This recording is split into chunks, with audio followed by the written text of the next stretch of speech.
Now first, in a patient, if you suspect any kidney disorder, the urine sample is first collected in order to give for a routine urine analysis. Okay. So first the patient urine sample will be collected for routine urine analysis. It is a randomly collected sample at any time. In some rare cases, you need to collect a 24-hour sample. Now what do you mean by 24-hour sample? Today, first day morning, first sample at 8 a.m. the first sample of urine is discarded. Till the next day morning, 8 a.m. all the samples are collected in a container having some preservative, because it has to be kept for some time. You will add a urine preservative, and first sample of the day is discarded, following which all the samples till the next day 8 a.m. is collected. That is a 24-hour sample. But for normal routine analysis, you do not require a 24-hour sample. You can collect a random sample. Whenever the patient comes, you can ask the patient to give a urine sample. So what all things do you check for in a normal urine analysis? See, first thing is you need to do a physical analysis of the sample. Physical characteristics are seen, followed by chemical constituents. Now what all comes under the physical characteristics of urine? Normally first thing you see is, if it is a randomly collected sample, you cannot see that volume. If it is a 24-hour sample, you can assess the volume. Almost 1.5 liters per day is a normal urine production. Okay, so volume is assessed in case of 24-hour sample.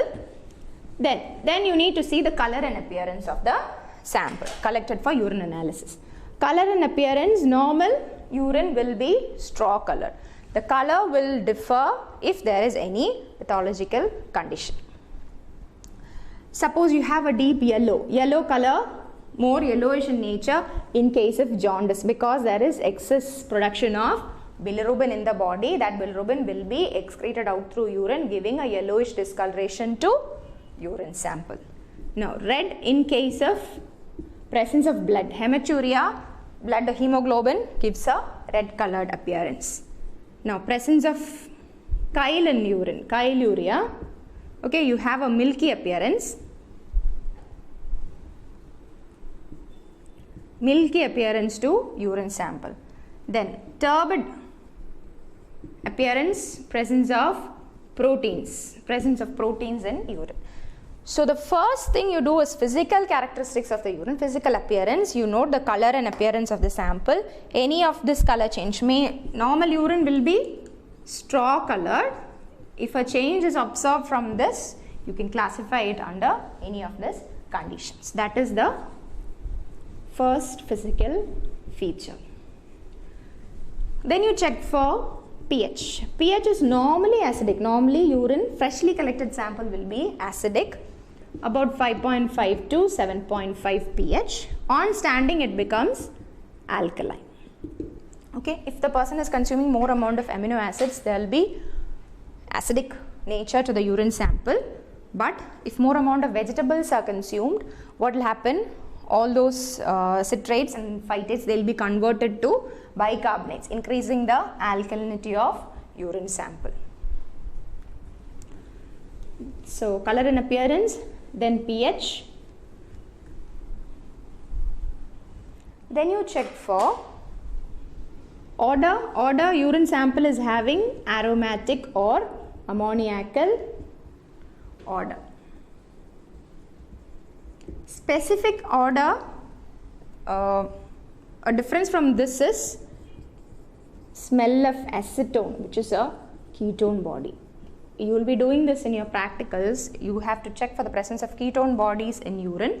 Smell of acetone is there. That means it's referred to as fruity odor. Okay, fruity odor, if it is there, smell of acetone, like nail polish remover, that kind of smell is there. That is acetone. It represents the presence of ketone body in the urine sample. Next you check for specific gravity. Specific gravity of normal urine, it will be between 1.012 to 1.024.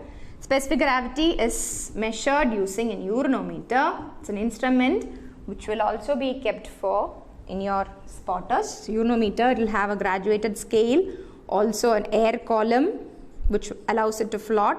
Then you will have a mercury bulb at the bottom. That's your urinometer. Okay, so urinometer is used to measure specific gravity. It will be 1.012 to 1.024 in case of normal urine. Any deviation from this shows that there is increase or decrease in the solutes present in your urine sample. So if it is more amount of glucose is present in case of diabetes mellitus, specific gravity will change.